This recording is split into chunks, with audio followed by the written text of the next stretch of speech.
नमस्कार प्यारे साथियों, आप सभी का स्वागत है हमारे इस ऑनलाइन प्लेटफॉर्म यूट्यूब चैनल आपनो सिलेक्शन पॉइंट पर। साथियों, आज के इस वीडियो में हम राजस्थान की लोक देवियों से संबंधित जो प्रश्नोत्तर हैं उन पर चर्चा करेंगे।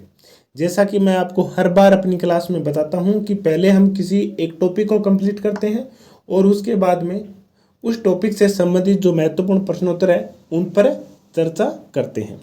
इस वीडियो क्लास को जो प्रश्नोत्तरों की है उनका लाने का मुख्य उद्देश्य यही है कि हमने जो पिछले 3 क्लासों में राजस्थान की लोक देवियों को कंप्लीट किया है उसका हमारा एक बार पुनः रिवीजन हो जाएगा जल्दी में।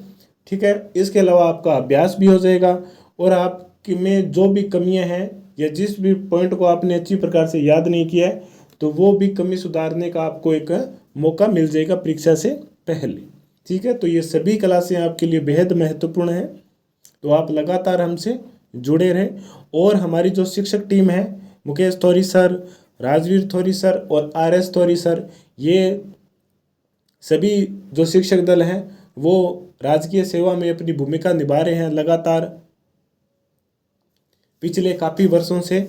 और हम सब ने मिलकर के ये एक मुहिम प्रारंभ की थी कि हम राजस्थान के कला, संस्कृति, इतिहास और भूगोल से संबंधित क्लासों का अध्ययन करवाएंगे। और वो क्लासें क्या रहेगी, आप सभी विद्यार्थियों के लिए निःशुल्क रहेगी।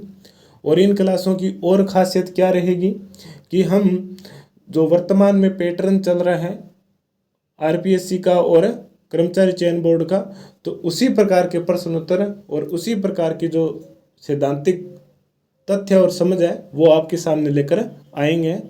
और एक और फ़ायदा क्या होगा साथियों कि जैसा कि आपको पता है कि गाइडों का जो ज़माना था वो धीरे धीरे समाप्त हो रहा है, क्योंकि हाँ हो सकता है कि आने वाले टाइम में गाइडें इसी प्रकार की छपने लगे, परंतु आप अब सोचो ना कि अब इस प्रकार की गाइडें नहीं आ रही है बाज़ार में कि वहाँ पर समझ और तथ्य सभी चीज़ों को बहुत विस्तार से दिया हुआ है। वहाँ पर आज की जो गाइडें हैं वहाँ पर आप देख लेना सिर्फ तथ्य ही दिए हुए हैं और उस प्रकार के प्रश्नोत्तर परीक्षा में नहीं पूछे जा रहे हैं। परीक्षा में जो प्रश्न है वो इन्हीं किताबों से बनते हैं, चाहे वो RBSC की हो या NCERT की हो या हिंदी ग्रंथ अकादमी की बुक हो। तो इसके लिए हमने और हमारी टीम ने मिलकर के क्या किया कि उन सभी किताबों का निचोड़ आपके सामने रखा है, परंतु निचोड़ रखने के साथ हमारा जो प्रयास ये है कि जिस लय में अभी प्रश्न चल रहे हैं, पेपर चल रहे हैं, उसी लय में आपके सामने रखें। अभी आपको शायद नहीं लगेगा, परंतु हमने पिछले 2 एग्ज़ाम देख लिए हैं जब से हमने हमारी क्लासें शुरू की है, तो उसमें जिस प्रकार के प्रश्न आए हैं वो हमारे नोट्सों में आपको मिल जाएंगे। और आगे जो 2nd ग्रेड और 1st ग्रेड और LDC का एग्ज़ाम होने वाला है उसमें भी आपको इस प्रकार के प्रश्न अवश्य मिलेंगे। ये हमारा विश्वास है, क्योंकि हम पिछले 7-8 महीनों से लगातार मेहनत कर रहे हैं, प्रश्नों पर रिसर्च कर रहे हैं कि किस प्रकार के प्रश्न आ रहे हैं। ओके, तो एक बार ज़रूर विश्वास कीजिए हमारी इस क्लास पर। यह क्लास आपके लिए अपने लक्ष्य को प्राप्त करने के लिए एक बेहतरीन साधन है। ठीक है, और हमारा जो YouTube चैनल है जिसका आपको नाम पता ही है, आपनो सिलेक्शन पॉइंट, स्क्रीन पर भी आपके सामने दिखाई दे रहा है विद लोगो के साथ आपनो सिलेक्शन पॉइंट। और इसके अलावा RBSC NCERT नोट्स के नाम से हमारा टेलीग्राम चैनल है, नाम से भी सर्च कर सकते हैं। और इसके अलावा इसका जो लिंक है वो भी YouTube चैनल के डिस्क्रिप्शन में दिया हुआ है, आप वहाँ से भी ज्वाइन कर सकते हैं। ओके साथियों, तो चलिए हम शुरू करते हैं आज की इस क्लास को। हाँ, एक बात और आवश्यक सूचना कि 1st ग्रेड वालों के लिए है कि हमने हमारे जो मासिक आपनो करंट अफेयर्स से संबंधित जो क्लास थी वो अपलोड कर दी है। ठीक है, और जिन भाइयों की उसकी PDF भी चाहिए वो हमारे नीचे कॉन्टैक्ट नंबर दिए हुए हैं प्रत्येक PDF के नीचे, तो आप वहाँ से मैसेज भेज के वो PDF प्राप्त भी कर सकते हैं।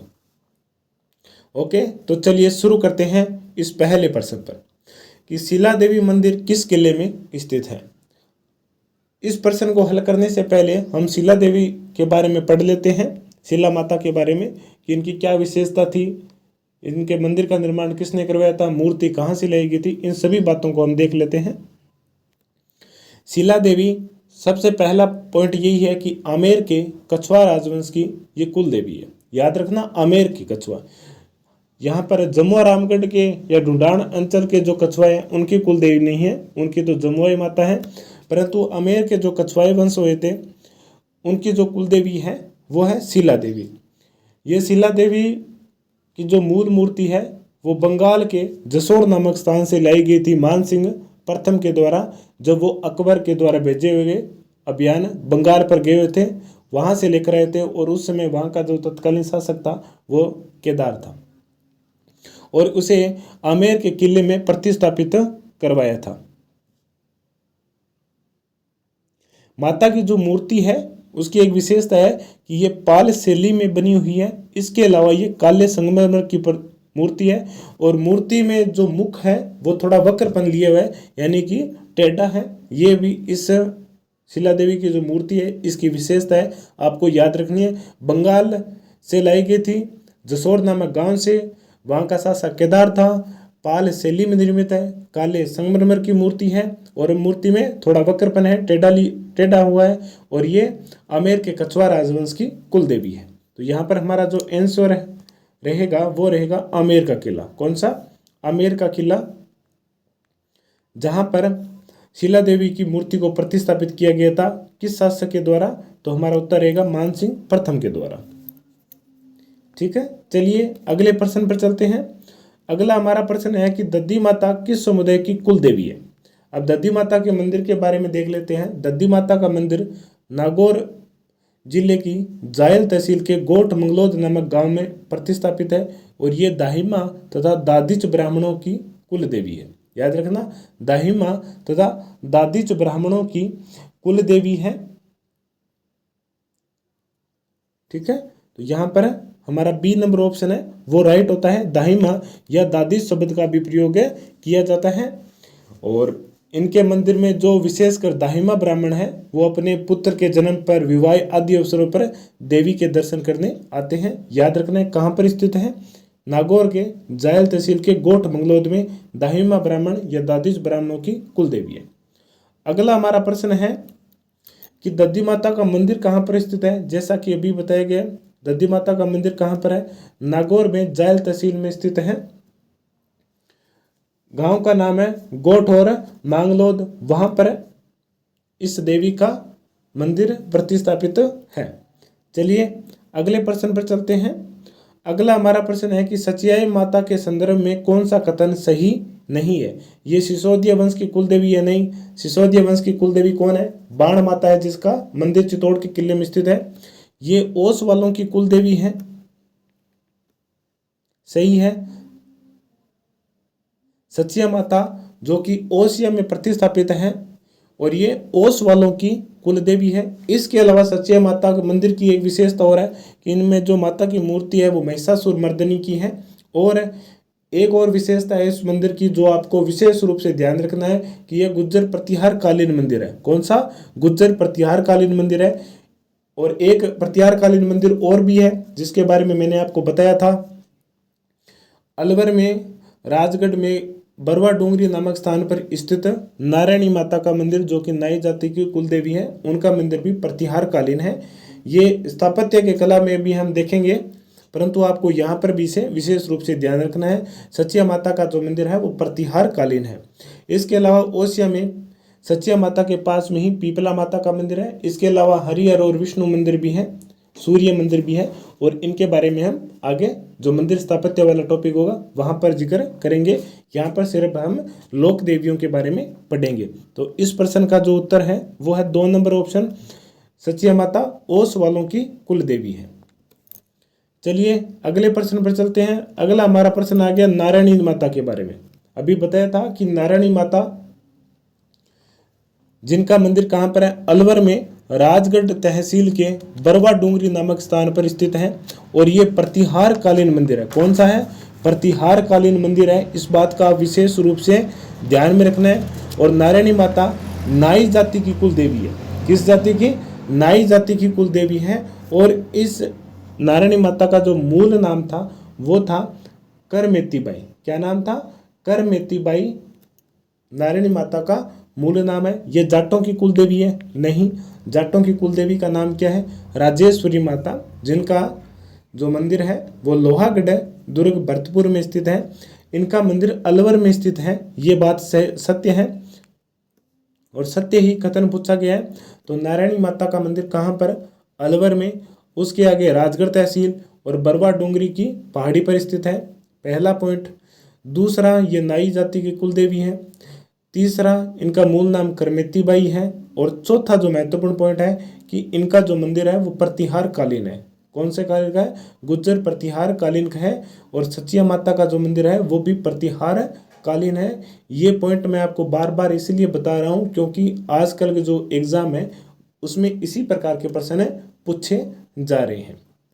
हमारा आधार तो पुराने एग्जामों में आए हुए ये प्रश्न है, परंतु इसी आधार के आधार पर हमें जो भविष्य में एग्जाम होने वाले हैं उनमें किस प्रकार के प्रश्न आएंगे उन पर हम चर्चा करें। हर पॉइंट को बड़े ही विस्तार से आपके सामने रखा जा रहा है। नारायणी माता के संबंधित अगला प्रश्न पॉइंट है कि इनका नाम रिद्धिबाई था। ये प्रश्न या पॉइंट यहाँ पर गलत होता है ऑप्शन, क्योंकि रिद्धिबाई किसका था? करणी माता का था। ये नागौर में स्थित है? नहीं, नागौर में दधी माता का मंदिर है। इसके अलावा केवाई माता का भी परबतसर नागौर में मंदिर स्थित है।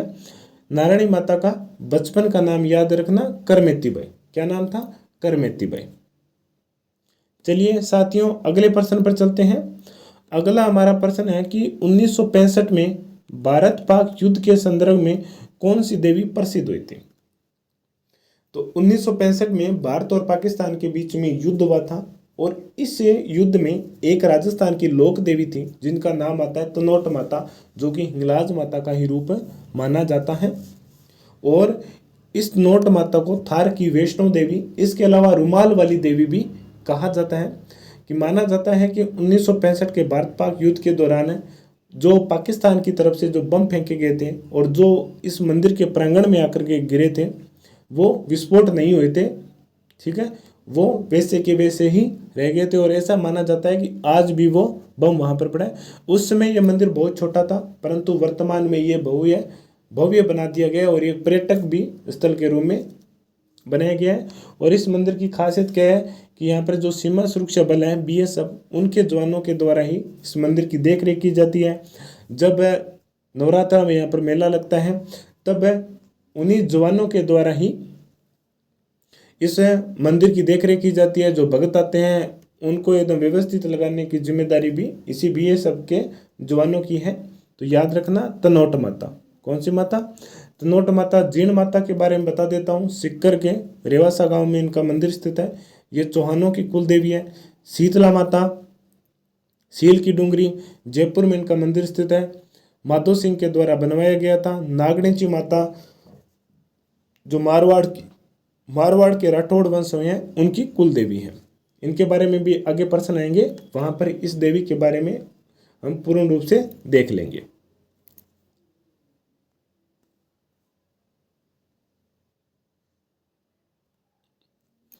चलिए अगला प्रश्न देखते हैं। राजेश्वरी माता का संबंध किस वंश से है? राजेश्वरी माता का संबंध किस वंश से है? तो जैसा कि अभी हमने एक ऑप्शन आया था जिसमें पूछा गया था कि जाटों की कुल देवी, तो जाटों की जो कुल देवी है वो राजेश्वरी माता है। और इनका जो मंदिर है वो लोहागढ़ भरतपुर में स्थित है। और लोहागढ़ जो भरतपुर का किला है वो किले की दृष्टि से इतना बड़ा जो भव्य बनाया गया था, ये दुर्ग स्थापत्य का अंतिम प्रमाण है। जैसे दुर्ग स्थापत्य का सबसे पहला प्रमाण हमें चित्तौड़ के दुर्ग से मिलता है, तो उसी प्रकार लोहागढ़ दुर्ग जो कि 18वीं शताब्दी में बनाया गया था, ये अंतिम प्रमाण माना जाता है। इस बात का जिक्र कौन सी किताब में किया गया है? हिंदी ग्रंथ अकादमी की एक पुस्तक है सांस्कृतिक राजस्थान के नाम से, और जिसके लेखक है डॉक्टर राजेश कुमार व्यास। वो अपनी इस किताब में लिखते हैं कि ये जो लोहागढ़ का किला है ये 18वीं सदी में निर्मित है और ये दुर्ग स्थापत्य कला का अंतिम प्रमाण माना जाता है। हो सकता है क्योंकि इसके बाद में कोई भी दुर्ग निर्माण नहीं हुए थे राजस्थान में। चलिए अगले प्रश्न पर चलते हैं और इस प्रश्न का ऑप्शन है 3 नंबर राइट है, जाट। अगला हमारा प्रश्न है कि अर्बुदा देवी के संदर्भ में सही कथन कौन सा है। ये जैसलमेर जिले में स्थित है, गलत, ये नहीं है। इन्हें अधर देवी भी कहा जाता है, बी नंबर ऑप्शन सही है। ये केवल चौहानों की कुल देवी है, ये भी गलत है। और ये मैदान क्षेत्र में स्थित है, ये भी गलत है, क्योंकि ये अर्बुदा देवी का जो मंदिर है वो सिरोही के माउंट आबू पर्वत पर स्थित है, तो ये पर्वतीय क्षेत्र में स्थित मंदिर है। इन्हें अधर देवी भी कहा जाता है। इसके अलावा इनको राजस्थान की वैष्णो देवी भी कहा जाता है। क्यों कहा जाता है? क्योंकि जैसे भारत में जो वैष्णो देवी है का मंदिर है वो पहाड़ी क्षेत्र में बना है, हिमालय के, तो उसी प्रकार अर्बुदा देवी का जो मंदिर है वो भी पहाड़ी क्षेत्र माउंट आबू की पहाड़ियों में बना है, इसलिए इनको राजस्थान की वैष्णो देवी कहा जाता है। हालांकि थार की जो वैष्णो देवी है वो तनोट राय माता को कहा जाता है, जिनका मंदिर तनोट गांव में स्थित है। और इस मंदिर का निर्माण तणुराव भाटी के द्वारा करवाया गया था, विक्रम संवत 828 में, तणुराव भाटी के द्वारा। इसमें हमारा प्रश्न है कि अर्बुदा देवी के संदर्भ में सही कथन का चयन करना है, तो हमारा दो बी ऑप्शन है वो यहाँ पर राइट होता है। कौन सा ऑप्शन? बी ऑप्शन है वो यहाँ पर हमारा राइट होता है। चलिए अगले प्रश्न पर चलते हैं। अगला हमारा प्रश्न है कि सचिया माता का मंदिर कहाँ पर स्थित है। तो अभी हमने जिक्र किया था सचिया माता के बारे में। सचिया माता का मंदिर ओसिया में स्थित है। इसके अलावा इस मंदिर की जो विशेषता है वो मैं बता देता हूँ। सचिया माता का मंदिर ओसिया में स्थित है। ये ओस वालों की कुलदेवी है और ये जो मंदिर है वो प्रतिहार कालीन शैली में निर्मित है। कौन सी शैली में?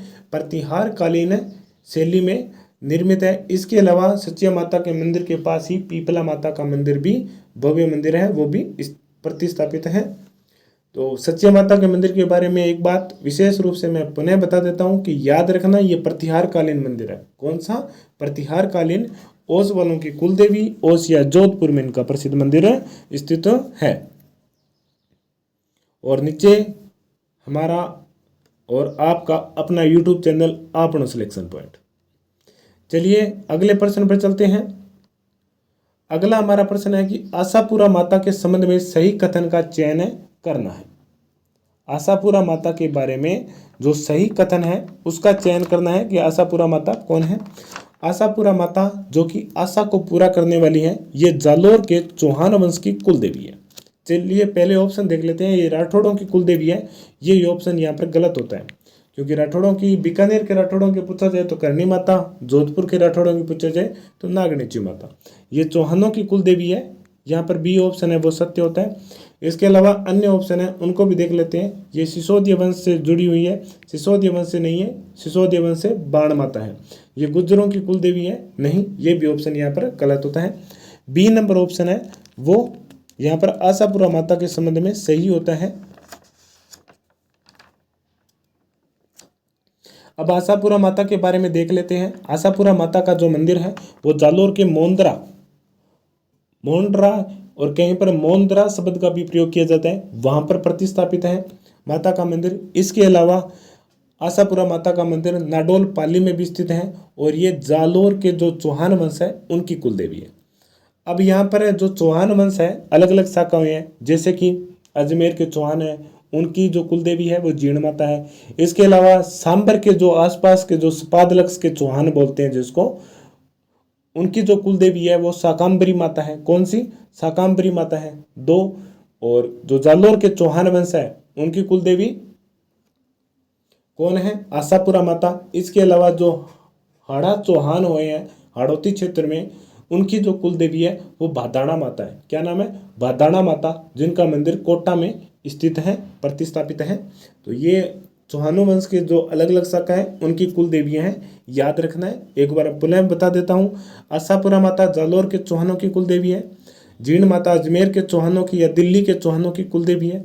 शाकांबरी माता सपादलक्ष जो कि सांबर के आसपास के क्षेत्र है उनकी कुल देवी है। और हाड़ा चौहानों की कुल देवी भादाणा माता है, जिनका मंदिर कोटा में स्थित है। ओके साथियों, चलिए अगले प्रश्न पर चलते हैं। अगला हमारा प्रश्न है कि शिला देवी की मूर्ति मूलत रूप से कहाँ से लाई गई थी। शिला देवी की मूर्ति कहाँ से लाई गई थी? पूर्वी बंगाल से, क्योंकि अकबर ने जब मान सिंह को बंगाल अभियान पर भेजा था तो पूर्वी बंगाल के अभियान के दौरान राजा केदार से ये मूर्ति लेकर आए थे जसोर नामक गांव से। इस मूर्ति की जो विशेषता ये बताई जाती है कि जहां पर भी ये मूर्ति प्रतिस्थापित होती है उस राज्य को कोई भी जीत नहीं सकता, उसे कोई भी हरा नहीं सकता है। ठीक है, ओके। तो याद रखना, बंगाल कहाँ से लाई गई थी? शिला देवी की मूर्ति बंगाल से लाई गई थी। और यहां पर जो एक और ऑप्शन आता है यहां पर,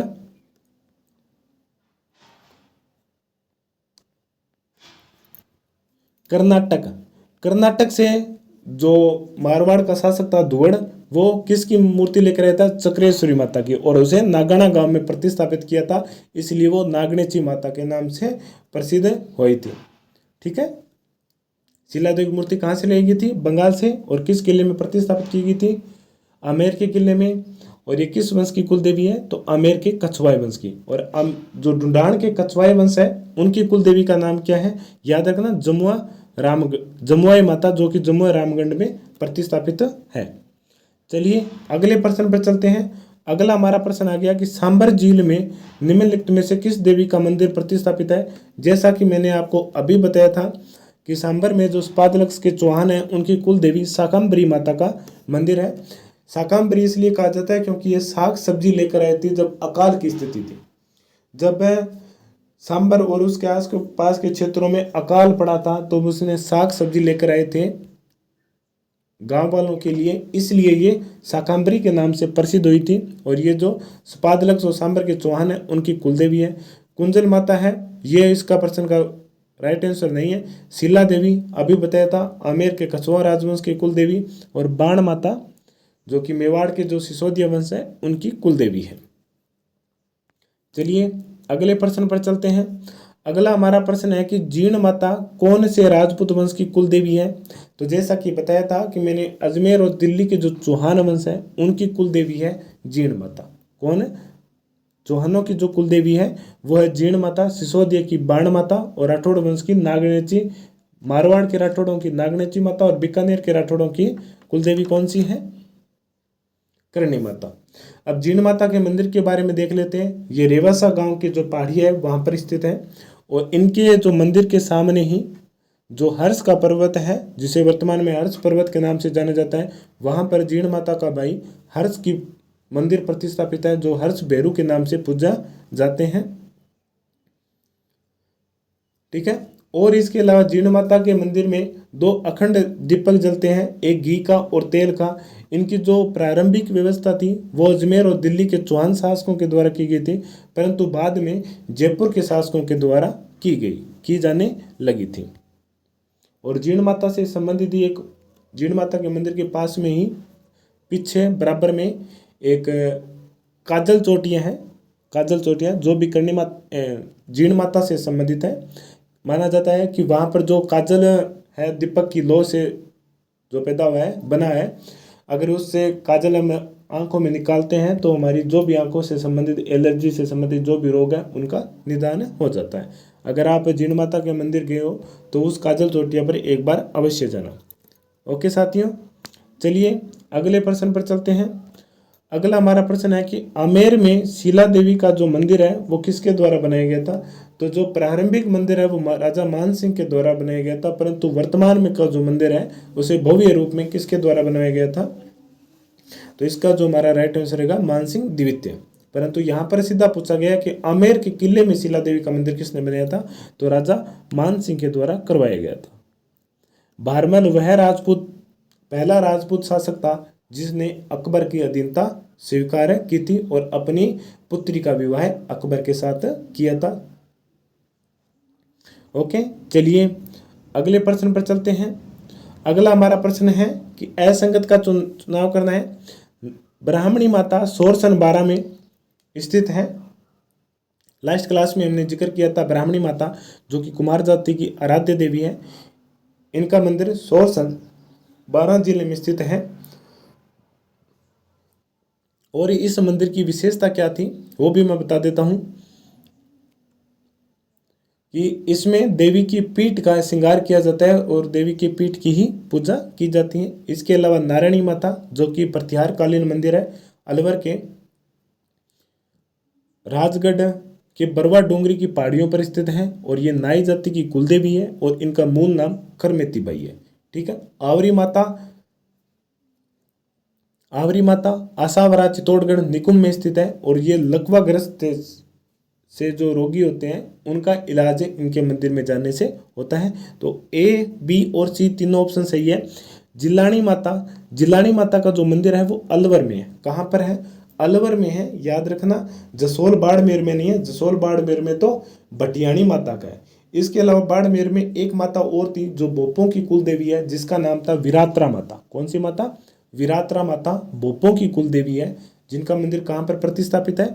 चौहट्टन बाड़मेर में। याद रखना है, बाड़मेर में दो मंदिर हैं, एक जसोल में, दूसरा चौहट्टन में। जसोल की माँ भटियाणी और चौहट्टन की विरात्रा माता। कौन सी माता? विरात्रा माता। चलिए, तो इस प्रश्न का जो राइट आंसर रहेगा वो 4 नंबर ऑप्शन हमारा सही रहेगा।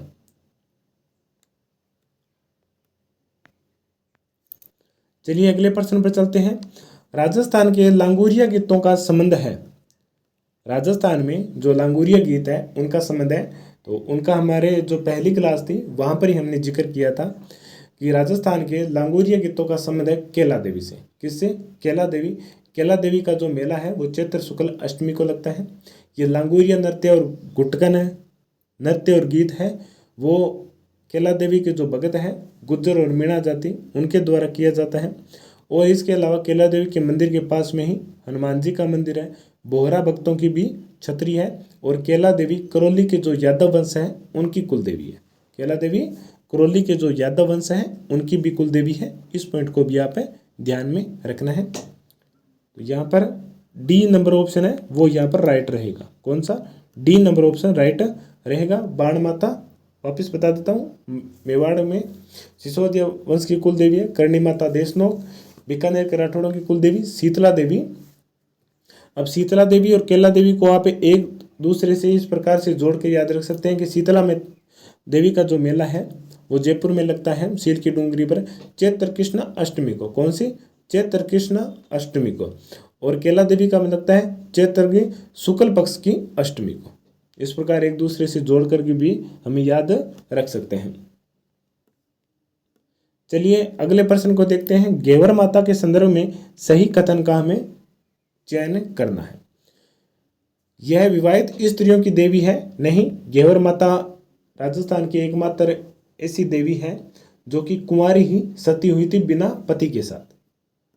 तो ये बिना पति के साथ सती हुई थी ऐसा माना जाता है। तो यहाँ पर 2 नंबर ऑप्शन है वो इस प्रश्न का राइट आंसर रहेगा। इनका मंदिर अजमेर में है? नहीं, राजसमंद जिले में जो राजसमंद की झील है उसके तट के किनारे स्थित है और ये चौहानों की कुल देवी है। ये भी ऑप्शन यहाँ पर गलत होता है। घेवर माता जिन्होंने राजसमंद झील की नींव रखी थी और उसी झील की पाल पर घेवर माता का मंदिर प्रतिष्ठापित है। इस मंदिर का निर्माण उसी शासक के द्वारा करवाया गया था जिसने राजसमंद झील का निर्माण किया था। वो था मेवाड़ का सिसोदिया वंश का शासक राज सिंह। और किसके समकालीन था? किसके समकालीन था? औरंगजेब के। अभी एक प्रश्न यहाँ पर थोड़ा सा मैं बताता हूँ, याद रखना कि ये मेवाड़ का वह शासक था जिसने हिंदू धर्म और हिंदू धर्म से संबंधित देवी देवताओं की उस समय रक्षा की थी। उन्हें जो बाहर से मूर्तियां लेकर के आए थे उन ब्राह्मणों को अपने यहाँ पनाह दी थी। जब औरंगजेब का जो प्रभाव था, क्रूर प्रभाव था, अंततः वो पूरे उत्तर भारत में फैला हुआ था और वो हिंदू देवी देवताओं के सभी मंदिरों को तोड़ना चाहता था। तो उसी समय अगर एक ही शासक ऐसा था जो उत्तर भारत में औरंगजेब के विरुद्ध में था, वो था मेवाड़ का शासक। हालांकि औरंगजेब के विरुद्ध में जो दक्षिण के शासक थे उनमें शिवाजी का नाम आता है, परंतु उत्तर भारत में अगर किसी शासक का नाम आता है तो वो मेवाड़ का शासक राज सिंह था। प्रारंभ में इन दोनों के बीच में संबंध सही थे, परंतु उनकी शुरुआत कब हुई कि जब औरंगजेब ने जजिया कर लगाया था। जजिया कर क्या था कि जो भी गैर मुसलमान लोग हैं उस पर वो लगता था, यानी कि हिंदुओं पर, हिंदू है, सिख है या अन्य बौद्ध है या जैन धर्म, उन सभी पर लगता था, जिसके कारण राज सिंह औरंगजेब से नाराज हुआ था। इसके अलावा राज सिंह के नाराज होने का एक कारण और भी था कि जब औरंगजेब ने हिंदू देवी देवताओं के मंदिरों को तोड़ना और उनका अपमान करना शुरू किया था, तब राज सिंह उसके पूर्ण रूप से विरोध हो गया था, क्योंकि वो एक हिंदू सच्चा हिंदू शासक था। इसके अलावा औरंगजेब भी एक कारण था जिससे वो राज सिंह से नाराज हुआ था। वो ये था कि किशनगढ़ की एक राजकुमारी थी चारुमती, जिससे विवाह करना कौन चाहता था? औरंगजेब, जबरदस्ती। परंतु उससे विवाह किसने किया था? औरंगजेब की इच्छा के विरुद्ध राज सिंह ने। तो जिसके कारण औरंगजेब और राज सिंह के बीच में जो संबंध प्रारंभ में मधुर थे वो कटु बन गए थे। ओके। गौर माता का मंदिर, माता की जो विशेषता है, ये बिना पति के सती हुई थी, कुंवारी सती हुई थी। इनका मंदिर राजसमंद जिले में राजसमंद झील की पाल पर स्थित है, राज सिंह के द्वारा निर्मित है। चलिए आगे देखते हैं। निम्नलिखित में से कौन सा समुदाय अपने मंदिरों के लिए बडेर शब्द का प्रयोग करता है? बडेर शब्द का प्रयोग जो कि सिरवी जाति के लोग हैं बिलाड़ा जोधपुर में, जिन आई माता का मंदिर है, उसके लिए बडेर शब्द का प्रयोग किया जाता है। इनके मंदिर की विशेषता क्या है कि माता की मूर्ति नहीं होती है, बल्कि एक दीपक होता है और उस दीपक से लगातार केसर टपकती रहती है। ये जो आई माता है ना, इनका मूल नाम जीजाबाई था। क्या नाम था? जीजाबाई था। और ये मूल रूप से मालवा के थे। याद रखना है आपको कि कहाँ के थे? मालवा के थे। मूल रूप से मालवा के थे, परंतु मालवा के शासक से के दुर्व्यवहार से आई माता या जीजाबाई के जो पिता थे बिक्का डाबी, वो उन्हें लेकर के मारवाड़ में आ गए थे और वो यहीं पर रहने लगे थे। इसके बाद में आई माता ने जो गृहस्थ जीवन था वेमन से वैभव उनको त्याग करके ब्रह्मचार्य ले लिया था और रामदेव जी को अपना गुरु माना था, और उनके कहने पर ही 11 नियमों का एक डोरा पंथ भी चलाया था। बाद में ये गुरु रैदास की भी शिष्या बनी थी। याद रखना, आई माता सिरवी जाति की कुल देवी है। बिलाड़ा जोधपुर में इनका प्रसिद्ध मंदिर स्थित है। और जो महत्वपूर्ण बात है, जो कठिन है, वो ये है कि आई माता है वो मूल रूप से मालवा की थी और मालवा को त्याग करके वो मारवाड़ में आकर रहने लगे थे। ओके। और उसी प्रकार जैसे करणी माता का जो मंदिर है वो मठ कहलाता है। मठ कहते हैं किताबों में दिया हुआ है, परंतु अगर आप जनमानस से पूछोगे देशनों के और उसके आसपास के जो लोग हैं जो करणी माता को अपनी आराध्य देवी के रूप में मानते हैं, वो क्या कहते हैं कि मठ शब्द का प्रयोग ना करके मढ़ शब्द का प्रयोग किया गया। किस शब्द का? मढ़ शब्द का प्रयोग किया गया है। और जो करणी माता के द्वारा जो स्वयं का मंदिर निर्मित था वो नेहड़ा कहलाता है, जो कि देशनोक में जो मूल मंदिर है संगमरमर से बना उससे लगभग 1 किलोमीटर की दूरी पर स्थित है, जो प्राचीन मंदिर है। और वहाँ पर एक प्राचीन खेजड़ी का वृक्ष भी है। और इन दोनों मंदिरों के बीच में ही करणी माता का पेनोरमा भी बना है। एक बार अवश्य देखकर आना, बहुत ही शानदार है और उसमें करणी माता की बहुत ही भव्य मूर्ति भी बनी हुई है। ओके। और एक चीज और बताता हूँ करणी माता के बारे में। करणी माता का जो मंदिर है उसका वर्तमान स्वरूप है बीकानेर के शासक सूरज सिंह के द्वारा दिया गया था। ओके। चलिए आगे चलते हैं। केवाय माता का मंदिर का निर्माण करवाया गया था। ये नागौर का दिव्य है। दूसरा प्रमुख मंदिर है, एक तो दद्दी माता का मंदिर है, दूसरा केवाय माता का मंदिर है, जो कि कहाँ पर? पर्वतसर में स्थित है। कहाँ पर? पर्वतसर में स्थित है। पर्वतसर क्यों प्रसिद्ध है? पर्वतसर तेजादशमी के दिन वहाँ पर भव्य पशु मेला लगता है तेजा जी की याद में, तो उसके लिए भी प्रसिद्ध है। और इसके अलावा केवाय माता का मंदिर है जो कि राजा चच के द्वारा बनाया गया था। राजा चच के द्वारा बनाया गया था। कौन सा? केवाय माता का मंदिर, यह याद रखना है आपको। नागौर में 2 मंदिर के बारे में बताया, एक दद्दी माता का मंदिर और दूसरा केवाय माता का। बाड़मेर में भी हमने 2 माताओं के मंदिर के बारे में जिक्र किए हैं। एक तो है विरात्रा माता चौहटन बाड़मेर में बोपों की कुल देवी, और एक है भटियाणी माता जिनका मंदिर कहाँ पर स्थित है? जसोल बाड़मेर में। इसी प्रकार चित्तौड़ में भी 2 मंदिर है, एक बड़ली माता जो कि बेड़स नदी के किनारे एक अकोला नामक गांव है, जो कि वहाँ के जो छिपे हैं वो अपनी कढ़ाई और छपाई के लिए प्रसिद्ध है, उनकी कुल देवी है। और इसके अलावा आसावरी या आवरी माता का मंदिर भी है, निकुंभ आसावर में चित्तौड़ में स्थित है। और वहाँ पर उस मंदिर की विशेषता क्या है कि वहाँ पर लकवाग्रस्त से जो रोगी जाते हैं उनका उपचार माता करती है। माता के आशीर्वाद से उनका उपचार हो जाता है। आगे देखते हैं कंटेश्वरी माता किसकी देवी मानी जाती है? तो कंठेश्वरी माता आदिवासियों की कुल देवी है। किनकी? आदिवासियों की। और कोडिया माता है वो सहरिया जाति की कुल देवी है। और कोडिया माता का मंदिर कहाँ पर है? बारां जिले में है। बारां जिले में एक और अन्य मंदिर है, सोरसन बारां में ब्राह्मणी माता का मंदिर है। और इसके अलावा कोडिया माता का भी मंदिर है। और कंठेश्वरी माता किनकी कुल देवी है? आदिवासियों की कुल देवी है। याद रखना, इनका मंदिर उदयपुर में स्थित है। कहाँ पर है? उदयपुर में स्थित है। इस पॉइंट को भी विशेष रूप से ध्यान रखना है। और कोडिया माता का मंदिर है वो कहाँ पर है? बारां में। कहाँ पर? बारां में स्थित है कोडिया माता का मंदिर, जो कि सहरिया जाति है उनकी कुल देवी है। और सहरिया जाति मूल रूप से कहाँ पर पाई जाती है? सहरिया जाति मूल शाहबाद और किशनगंज, जो कि बारां की जो मुख्य तहसील है वहाँ पर पाई जाती है। इसके अलावा उदयपुर में एक और प्रसिद्ध मंदिर है जिसका नाम है आमजा माता का मंदिर। कौन सी माता? आमजा माता। कहाँ पर है? केलवाड़ा में स्थित है। केलवाड़ा उदयपुर में आमजा माता का प्रसिद्ध मंदिर है। और कंठेश्वरी माता का मंदिर भी कहाँ पर है? उदयपुर में स्थित है। ये दोनों मंदिर कहाँ पर है? उदयपुर में स्थित है। तो आप इसी प्रकार भी याद कर सकते हैं एक दूसरे से जोड़ के, ताकि आपको याद करने में एक आसान सी सुविधा मिल जाए। ओके, चलिए अगले प्रश्न पर चलते हैं। अगला हमारा प्रश्न है कि 1857 के स्वतंत्रता संग्राम के समय मारवाड़ में निम्नलिखित में से किस कुल देवी की मूर्ति प्रेरणा स्रोत बनी थी? वो थी ऑप्शन संख्या बी, सुगाली देवी। कौन थी? सुगाली देवी, जो कि 1857 की क्रांति के दौरान मारवाड़ के जो क्रांतिकारी थे उनकी एक प्रेरक देवी थी। पहली पॉइंट। दूसरा पॉइंट है कि ये अव्वा के जो ठाकुर हैं उनकी कुल देवी है। दो, अब इस मूर्ति की जो देवी की मूर्ति है उसकी विशेषता क्या है कि इसमें 10 मुख और 54 हाथ हैं। ये उनकी विशेषता है। इसके अलावा जब अंग्रेजों ने अव्वा पर अपना नियंत्रण स्थापित कर लिया था, तब सुगाली माता की जो मूर्ति थी वो पहले अजमेर लाई गई थी और अजमेर से कोलकाता संग्रहालय ले जाया गया था। और वर्तमान में वो कहाँ पर? बागड़ म्यूजियम है पाली में, वहाँ पर प्रतिष्ठापित है। याद रखना है आपको, 1857 की क्रांति से संबंधित अगर लोक देवी के बारे में पूछा जाता है तो सुगाली माता है। अव्वा के ठाकुरों की कुल देवी कौन है? सुगाली माता है। और जो बातें हैं 10 भुजा, 10 सिर और 54 हाथ, और वर्तमान में बागड़ म्यूजियम पाली में स्थित है। इनकी जो मूर्ति है ना ये, तो यहाँ पर बी नंबर ऑप्शन इस प्रश्न का राइट होता है। केला देवी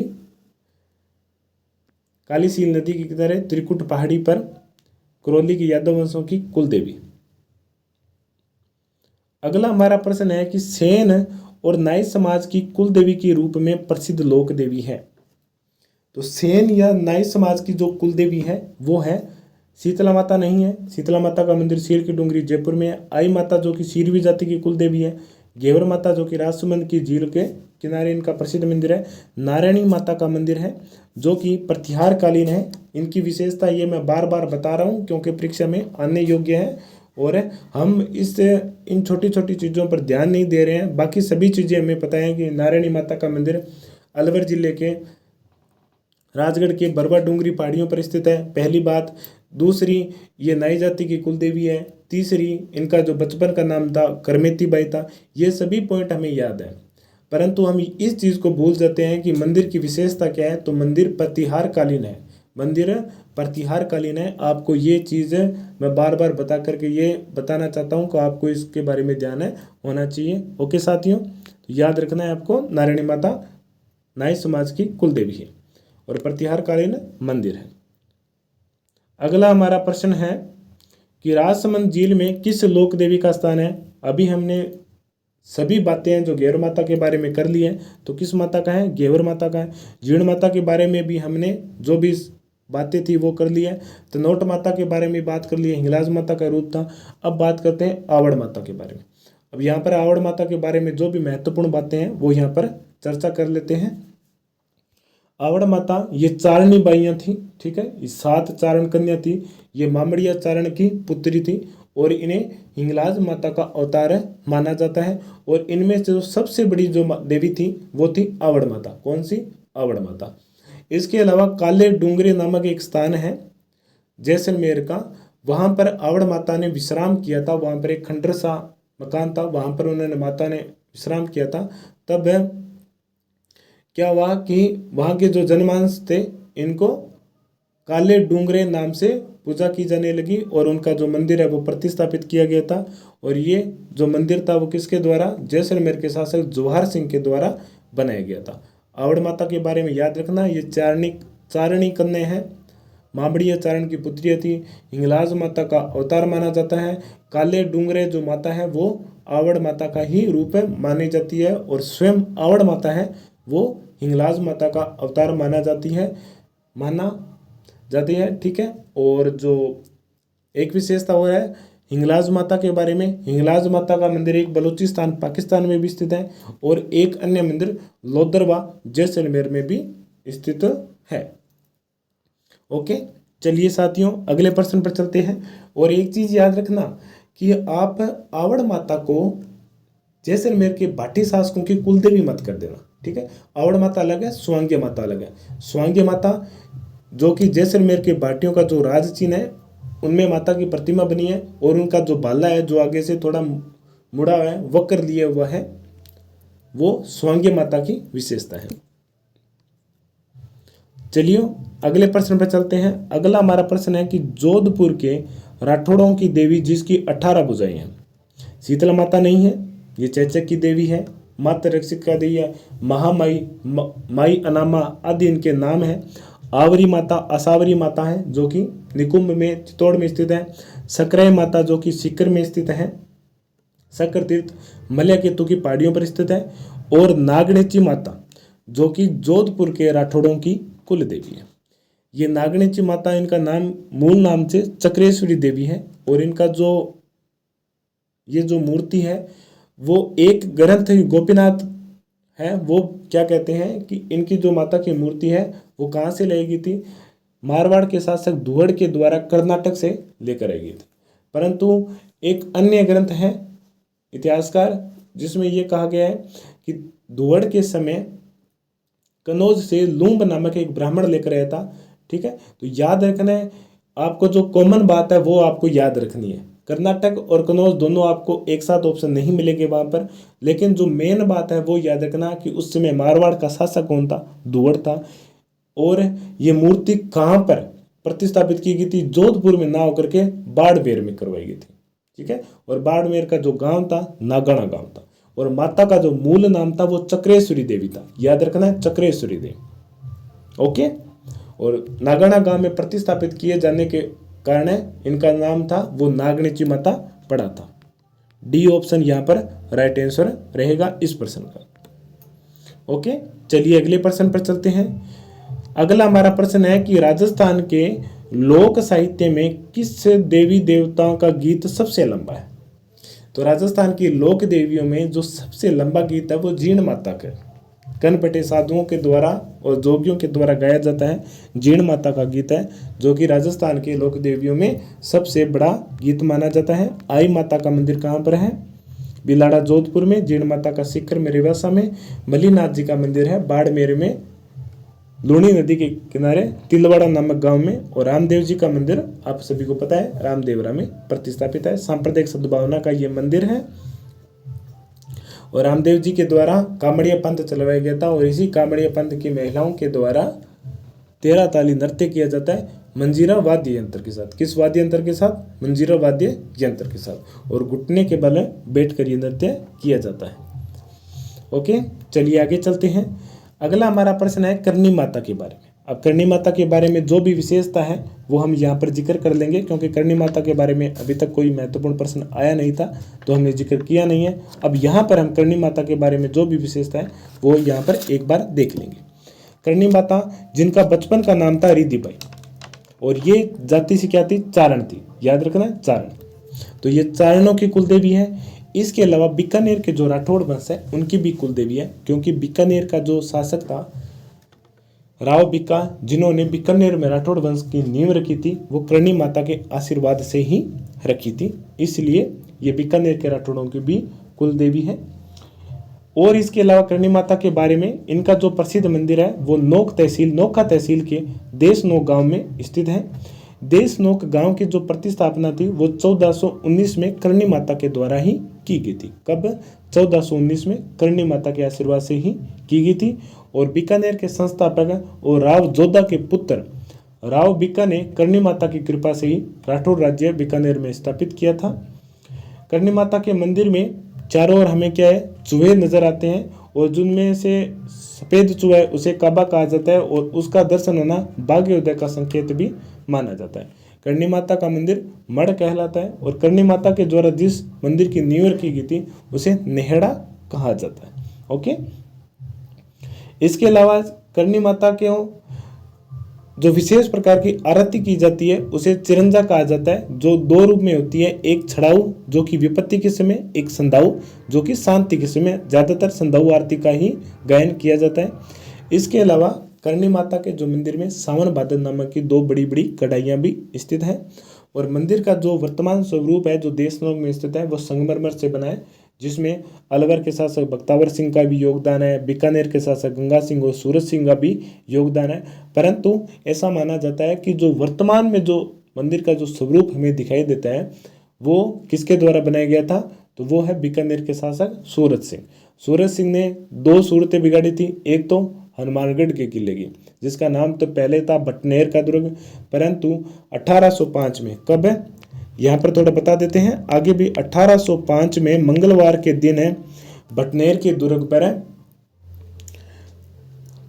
सूरज सिंह ने अधिकार कर लिया था, और वहां पर हनुमान जी का मंदिर भी प्रतिष्ठापित किया था, और उसका नाम हनुमानगढ़ रखा था। और इसके अलावा करणी माता का जो मंदिर है उसका वर्तमान स्वरूप भी सूरज सिंह के द्वारा दिया गया है।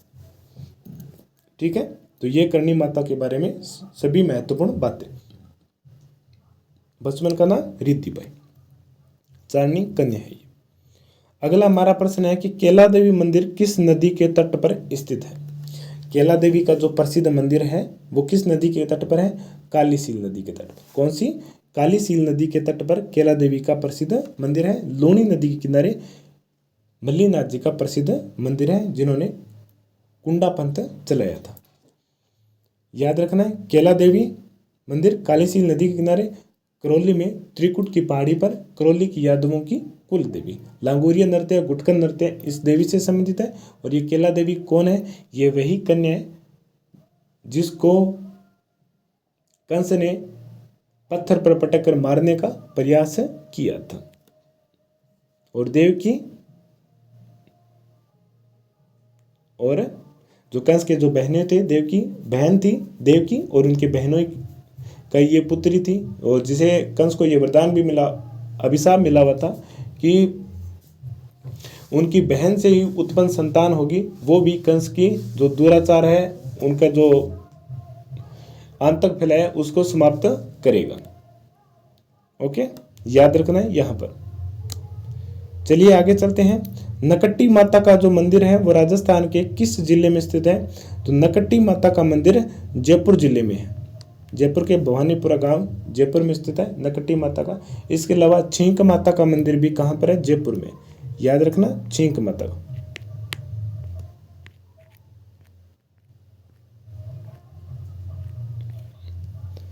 छींक माता का मंदिर भी कहाँ पर है, जयपुर में। नकट्टी माता का मंदिर भी कहाँ पर है, जयपुर में स्थित है।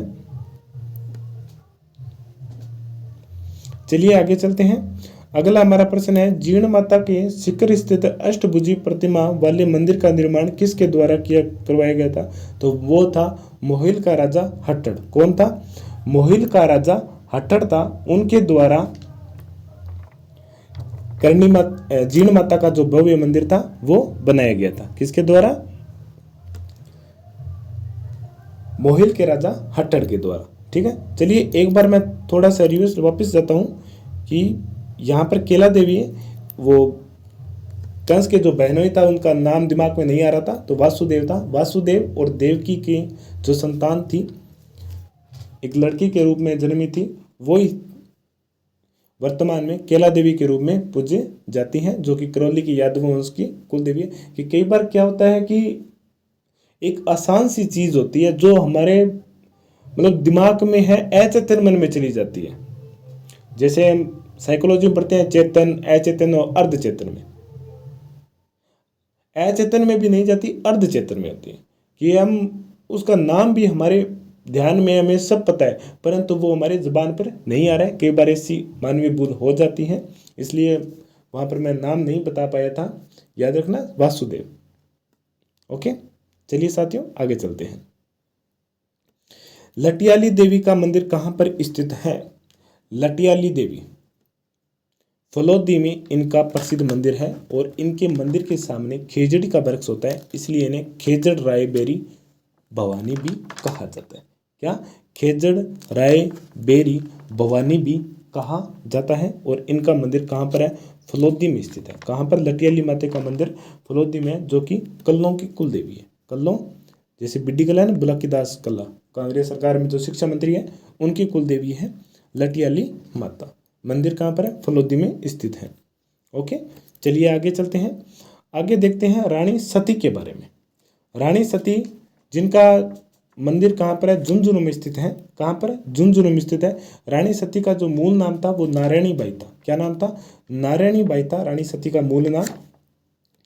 और इनके पति का नाम था तंदन दास। क्या नाम था? पति का नाम तंदन दास था, जो कि हिसार के नवाब के सैनिकों के हाथों से वीरगति को प्राप्त हो गए थे। उसके बाद में रानी सती ने स्वयं उन सैनिकों को मार के अपने पति के साथ सती हो गई थी। और झुंझुनू में इनका मंदिर है। दादी जी के नाम से भी इनको पूजा की जाती है। और भाद्रपद अमावस्या को इनका मेला लगता है। परंतु भारत सरकार के द्वारा दिरोला गांव जो सीकर में है, वहाँ पर एक सती प्रथा की अंतिम घटना हुई थी 1987 में, 20वीं शताब्दी में। तो उसके बाद में सती प्रथा से संबंधित महिमा मंडन करना और उनकी पूजा करना भारत सरकार के द्वारा पूर्ण रूप से रोक लगा दी गई है। याद रखना, यहाँ पर झुंझुनू में रानी सती का मंदिर प्रतिस्थापित है। ओके, चलिए अगले प्रश्न पर चलते हैं। अगला हमारा प्रश्न है कि कौन सा कथन केला देवी के संबंध में सही नहीं है? ये लूणी नदी के किनारे है। लूणी नदी के किनारे तो मल्लीनाथ जी का मंदिर है। ये केवल चौहानों की कुल देवी है, ये भी गलत है। ये यहाँ पर चैत्र माह में मेला लगता है, ये ऑप्शन यहाँ पर राइट होता है। इनका मंदिर बीकानेर में है, ये भी गलत है, बीकानेर में नहीं है इनका मंदिर। कहाँ पर प्रतिस्थापित है इनका मंदिर? करौली में कालीसी नदी के किनारे त्रिकुट पहाड़ी पर केला देवी का मंदिर है। और केला देवी देवकी और वासुदेव की जो संतान थी, जिसे कंस ने पत्थर पर पटक कर मारने का प्रयास किया था, वही देवी वर्तमान में केला देवी के रूप में पूजी जाती हैं। और ये यादवों की कुल देवी है। इनके भक्तों के द्वारा लांगोरिया और गुटका नृत्य किया भी जाता है। चैत्र शुक्ल अष्टमी को यहाँ पर भव्य मेला लगता है। और शीतला माता के बारे में मैं आपको बता देता हूँ, चैत्र कृष्ण अष्टमी में। ओके, चलिए अगले प्रश्न पर चलते हैं। अगला हमारा प्रश्न है, सकराई माता का मंदिर कहाँ पर स्थित है? सकराई माता या शंकरा माता।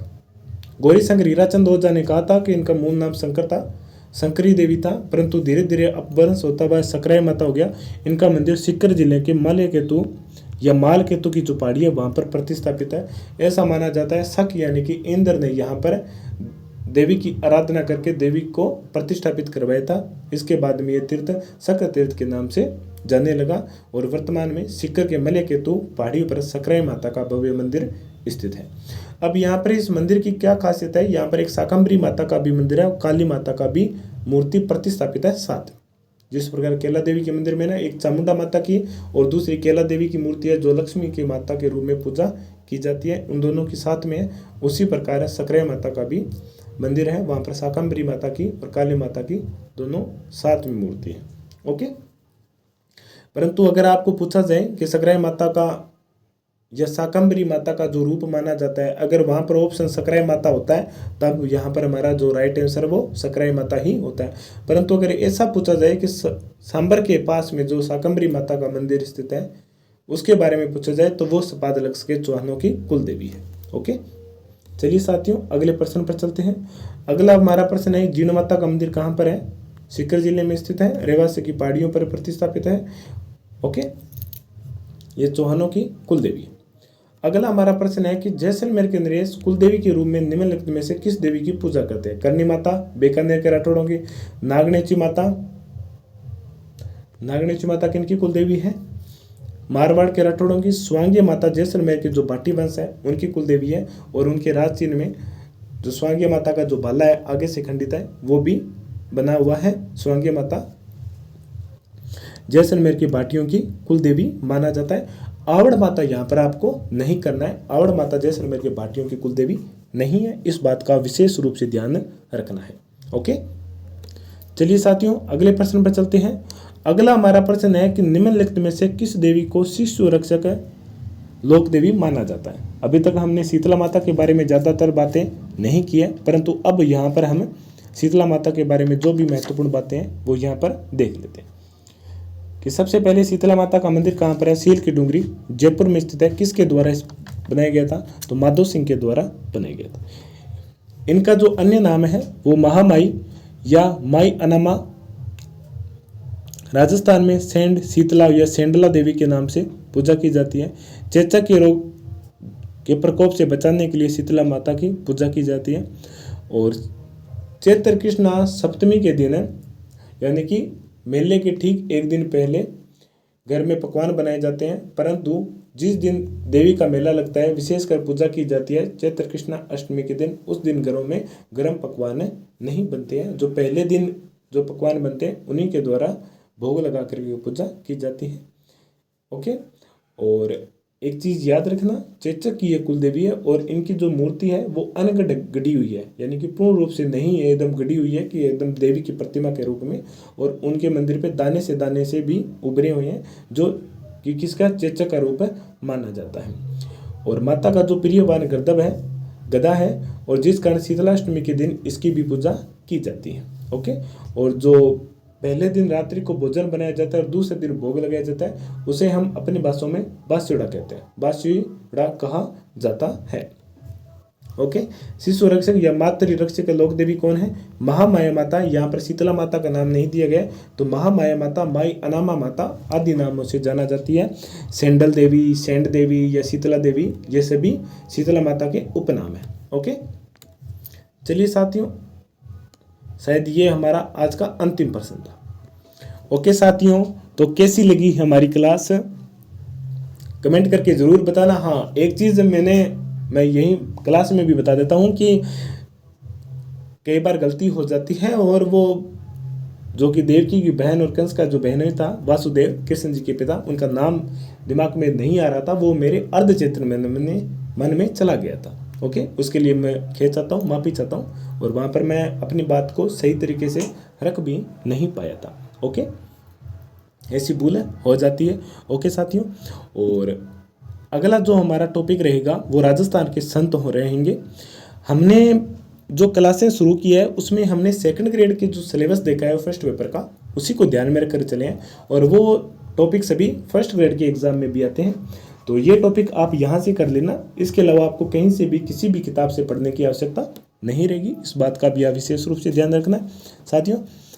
और पेपर का टाइम नज़दीक है, फर्स्ट ग्रेड वालों के लिए तो 1 महीना है, सेकंड ग्रेड वालों के लिए 2 महीने हैं। तो मुझे पता है कि जो गांव है वहाँ पर अभी विवाह जैसे फंक्शन भी चल रहे हैं, इस ऋतु में ब्याह मंडते रहते हैं सगे साथियों के परिवार में, तो एक बार इन्हें ब्याह से थोड़े अपने को दूर ही रखना है। अगर कहीं पर ज़्यादा भी जरूरी है जैसे अपने परिवार में, तो 2 से 3 दिन लगा देना, उससे ज़्यादा मत लगाना, यह आपके लिए गोल्डन चांस है। और अभी जैसे सरकार ने कुछ पदों पर भी अलग से घोषणा की है, तो अभी चर्चा चल रही है कि उन पदों को इस भर्ती के जो पद हैं उसमें ऐड करेंगी, तो ऐसा नहीं होगा। इस सरकार की नीति क्या है कि हर साल एक भर्ती करवाना इस सरकार की पॉलिसी है, तो अगले साल ही नई भर्ती निकाली जाएगी इस सरकार के द्वारा, इस बात का भी आप ध्यान रखना है। और जो ये सोच रहे हैं कि भाई नई भर्ती आ गई अगले बाकी हम बहुत अच्छी तैयारी करेंगे, वो ये सोच त्याग दें। उनके लिए मन में बस यही धारणा रखें कि ये मेरा अंतिम प्रयास, और इस अंतिम प्रयास में जितना आप ध्यान लगा सकते हो तो लगा दो। और एक बात और विशेष है कि गर्मी का मौसम है, गर्म लू चल रही है, तो इससे अपने आप को सुरक्षित रखना है, इस बात का आप ध्यान रखना है, क्योंकि बीमार होने से क्या होगा, आपके 2-3 दिन तक आपके खराब हो जाएंगे, ठीक है, माइंडली रूप से आप डिस्टर्ब अलग होंगे, तो इस बात का भी आप ध्यान रखना है। ओके साथियों, और आगे मैं आपको बता देता हूं कि प्रशिक्षण है जनगणना वाला, तो हो सकता है कि 1 या 2 दिन, ज़्यादा से ज़्यादा 2 दिन हाईएस्ट है, कोई क्लास अपलोड ना हो, परंतु प्रयास यही रहेगा कि हमारी क्लास लगातार रहेगी, जैसे तैसे भी करके हम क्लास बनाएंगे, परंतु हो सकता है कि क्लास ना बन पाए। ओके, तो इसके लिए मैं प्रारंभ में ही आपको बात बता देता हूँ। ओके साथियों, तो मिलते हैं अगली नेक्स्ट क्लास में। संत से संबंधित राजस्थान के लोक संतों से लेकर के हमारी अगली क्लास होगी। और हमारे यूट्यूब चैनल अपना सिलेक्शन पॉइंट को सब्सक्राइब कीजिए, बेल आइकन को भी प्रेस कीजिए, लाइक कीजिए, कमेंट कीजिए, शेयर भी कीजिए अपने साथियों के साथ। ओके, और हमारे लिए भी थोड़ा पुनर्बलन भेज दो ताकि हमें भी एक हौसला मिले कि बच्चे हम जो पढ़ा रहे हैं कि विद्यार्थी को उनसे सही फायदा हो रहा है या नहीं हो रहा है। हाँ, धीरे धीरे ऐसा है कि ग्रो कर रहा है, परंतु आप याद रखना कि ये क्लासें आपके लिए बेहद महत्वपूर्ण रहेगी। और मैं ये चाहता हूँ कि आपको अफसोस ना हो कि काश यहाँ से देख लेते हैं। ओके, और सभी साथियों को बेस्ट ऑफ लक। और अभी 9 मई को एक एग्ज़ाम हो रहा है लैब असिस्टेंट का, उन सभी विद्यार्थियों के लिए भी बेस्ट ऑफ लक। बहुत अच्छे से तैयारी कीजिए और अच्छे से पेपर देकर आना है। और ये पेपर आपकी जो मूल पेपर होने वाला है, जैसे फर्स्ट ग्रेड में ज्योग्राफी वाले स्टूडेंट हैं उनके लिए तो ये एक प्रकार का अभ्यास मैच है, तो वो इस अभ्यास मैच को बहुत ही शानदार तरीके से खेलने का मतलब बहुत शानदार तरीके से अटेंड करें। ध्यान रखना है, हमें नेगेटिव मार्किंग कम से कम रखनी है। ओके, इस बात का भी आप ध्यान रखना। यह आपके लिए गोल्डन चांस मान लो कि आपको एक प्रयास, एक ऑप्शन मिला है कि आप अपने जो तैयारी है उसको देख लो और जिस चीज़ में आपकी कमी है उसमें सुधार करने का आपको मौका मिल जाए। सिर पकड़ के मत बैठना कि ये प्रश्न मैंने गलत कर दिया या ये टॉपिक मैंने अच्छे से नहीं पढ़ा है। आपके सामने एक आगे ऑप्शन और है, ठीक है, एक महीना तो रहेगा नहीं, 20 दिनों के बाद में। तो इस बात का भी आप विशेष रूप से ध्यान रखना। ये आपकी तैयारी का एक जो अभ्यास मैच है और उसे आप बहुत ही आराम से इजी वे में इस प्रश्न को पेपर को हल करना है। ओके साथियों, मिलते हैं अगली क्लास में। जय हिंद, जय भारत।